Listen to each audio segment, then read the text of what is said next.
हम बहुत एक्साइटेड हैं क्योंकि महिलाएं आधी आबादी है।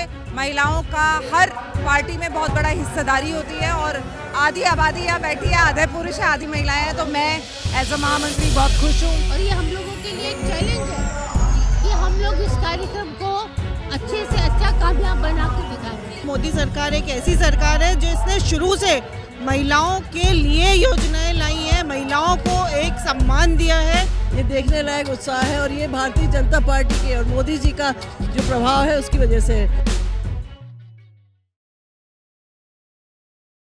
नमस्कार, आप देख रहे हैं द न्यूज़ 15 और मैं हूं अंजलि राठौर। इस वक्त मैं मौजूद हूं बीजेपी का पंच परमेश्वर सम्मेलन कार्यक्रम, जहां पर मैं मौजूद हूं। इस वक्त महिला मोर्चा हमारे साथ जुड़ रहा है और महिला मोर्चा से बातचीत करेंगे कि कितना उत्साह महिला मोर्चा में इस पंच परमेश्वर सम्मेलन को लेकर है।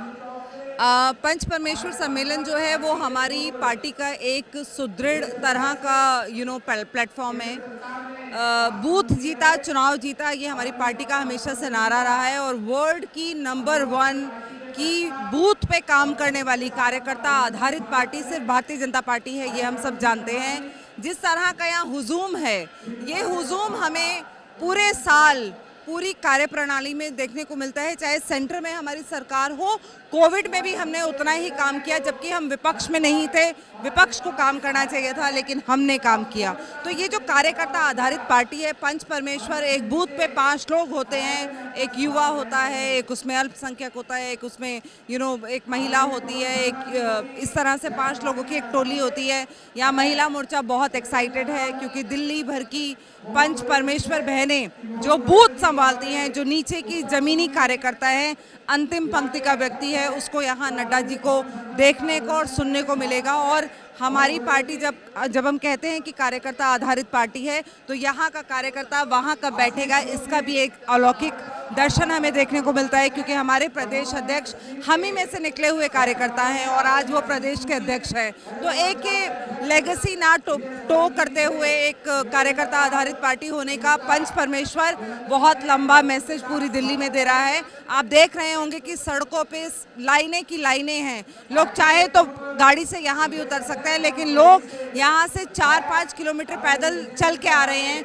और जब तक ये कार्यक्रम चलेगा ये सड़कें ऐसी ही भरी रहेंगी क्योंकि ये हॉल ऑलमोस्ट भर चुका है, रामलीला मैदान ऑलमोस्ट भर चुका है। हम बहुत एक्साइटेड हैं क्योंकि महिलाएं आधी आबादी है। महिलाओं का हर पार्टी में बहुत बड़ा हिस्सेदारी होती है और आधी आबादी यहाँ बैठी है, आधे पुरुष है, आधी महिलाएं हैं। तो मैं एज अ महामंत्री बहुत खुश हूँ कि महिलाओं ने यहाँ पार्टिसिपेशन किया। अच्छा, इस पंच परमेश्वर सम्मेलन का बीजेपी द्वारा उद्देश्य क्या देखा जा रहा है?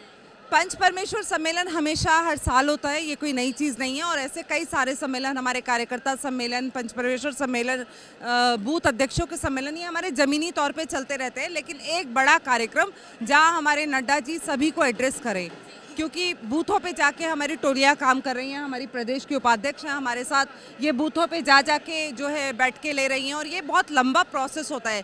पंच परमेश्वर कोई एक दिन में मंच लगा के कार्यक्रम नहीं होता है, इसके लिए 2 महीने की 3 महीने की तैयारी होती है और हमारे कार्यकर्ताओं की टेस्टिंग भी होती रहती है कि वो कितना उत्साहित है।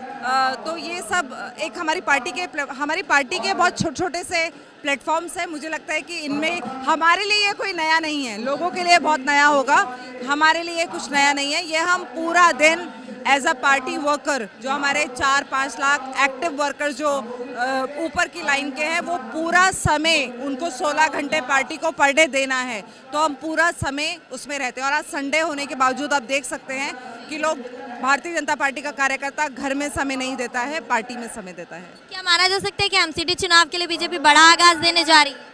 एमसीडी चुनाव का मामला नहीं है, चुनाव तो हिमाचल में भी है, चुनाव तो गुजरात में भी है। कहीं ना कहीं मुझे लगता है कि ये आगाज़ ये है कि हमारी कार्यकर्ता आधारित पार्टी को देखकर लोग लेगेसी ना चलाएं, लोग कहीं ना कहीं कार्यकर्ताओं के बेस पर पार्टियों को चलाएं। और जिस तरह की गुजरात में इनफाइटिंग हमें देखने को मिल रही है, जिस तरह के ट्वीट्स देखने को मिल रहे हैं, ये दिखाता है कि हमारे कार्यकर्ता बहुत ही अनुशासन में रहने वाले और एक आवाज़ पे उठ के रामलीला मैदान भरने वाले कार्यकर्ता हैं। और ये आप कह सकते हैं कि एमसीडी चुनाव के आगाज को भी लेकर कह सकते हैं, क्योंकि ये तैयारियों का हिस्सा है और इससे कोई पॉलिटिकल पार्टी में होते हुए इससे किसी को एतराज नहीं होना चाहिए। पहले तो आम आदमी पार्टी केवल दिल्ली में टक्कर दे रही थी, लेकिन अब हिमाचल और गुजरात में भी अपने पैर पसार चुकी है, तो क्या लगता है कि टक्कर देगी? आम आदमी पार्टी ने कहीं ना कहीं खालिस्तान का साथ लेकर पंजाब में अपनी सरकार बनाई है और वो सरकार भी बहुत डगमगा रही है, वो हम सब अच्छे से जानते हैं।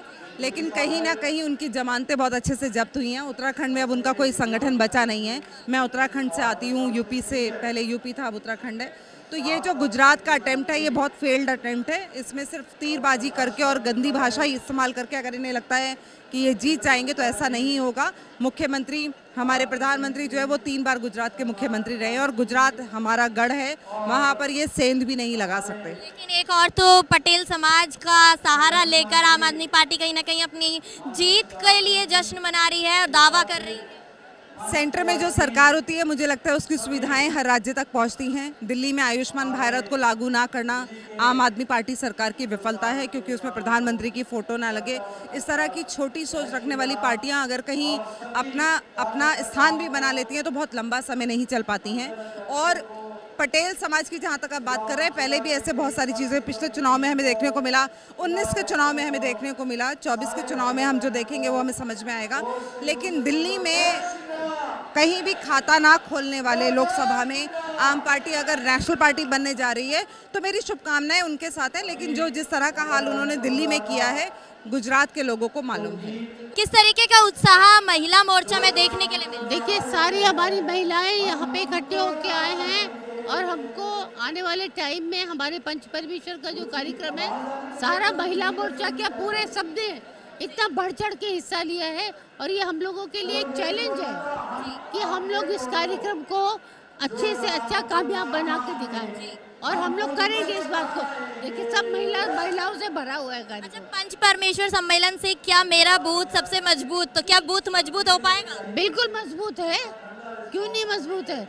हमारी तो पार्टी का स्लोगन ही है कि मेरा बूथ सबसे मजबूत, तो बस बूथ मजबूत होगा तभी तो हम मजबूत होंगे। मैम, आपका क्या राय है कि पंच परमेश्वर सम्मेलन का उद्देश्य है आज कितना हद तक पूरा होने जा रहा है?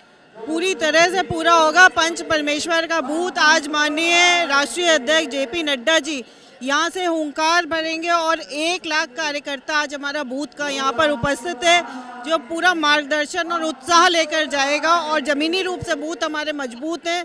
भाजपा की जीत के पीछे ही कारण हमारा बूथ का कार्यकर्ता है और आज यहाँ से एक उत्साह लेकर और उत्साहित होकर क्षेत्र में काम करेगा। 1 लाख कार्यकर्ता की यहाँ उपस्थिति बताई जा रही है, तो भूमिका महिलाओं की कितनी रहने वाली है? निश्चित ही भूमिका महिलाओं की बहुत ज़्यादा है, क्योंकि मोदी सरकार एक ऐसी सरकार है जो इसने शुरू से महिलाओं के लिए योजनाएं लाई हैं, महिलाओं को एक सम्मान दिया है। यहाँ तक कि मंत्रिमंडल में भी महिलाएं, और जब भी कोई जीत है तो उसमें आधी भागीदारी महिलाओं की है। और महिलाओं, जहाँ पर महिला साथ होती है तो वो चुनाव निश्चित ही जीते जाते हैं और वो दल को भी बल मिलता है। इसीलिए बीजेपी ने पंच परमेश्वर में एक महिला को रखा हुआ है। एक बूथ ये आज नहीं, ये पहले से महिलाएं हमारी पंच परमेश्वर हमारे पहले से ये व्यवस्था चलती आ रही है और उसमें एक महिला कार्यकर्ता होती है। तो देखा आप सभी ने किस तरीके से महिला मोर्चा में उत्साह देखने के लिए मिल रहा है। 1 लाख कार्यकर्ता यहाँ पर जमा होने की उपस्थिति, जो 1 लाख कार्यकर्ताओं की उपस्थिति यहाँ बताई जा रही है और तमाम कार्यकर्ता रामलीला ग्राउंड में आप दूर तक नजर डालेंगे तो आपको कार्यकर्ता नजर आएंगे। महिला मोर्चा के अध्यक्ष हमारे साथ मौजूद हैं। किस तरीके का ये पंच परमेश्वर सम्मेलन रहने वाला है और महिलाओं की कितनी भागीदारी इसमें देखने? देखिए, हर बूथ पर पंच परमेश्वर में एक महिला भी है और हमारा मानना ये है कि महिला दरवाजे पर दस्तक नहीं देती, वो अंदर तक जाती है और उसकी क्षमता पूरे परिवार को शामिल करने की होती है। क्योंकि जहां भाई एक बहन ही 5 भाइयों के बराबर काम करती है और इसीलिए बूथ और मजबूत होगा, क्योंकि हमने इस बार हर बूथ पर भी एक महिला को लिया है। मेरा बूथ सबसे मजबूत, इसको नारे को दिया जा रहा है, किस तरीके से बूथ मजबूत बनेगा? देखिए, जब बूथ पे पहले हमारा सिर्फ बूथ अध्यक्ष होता था, कार्यकारिणी होती थी।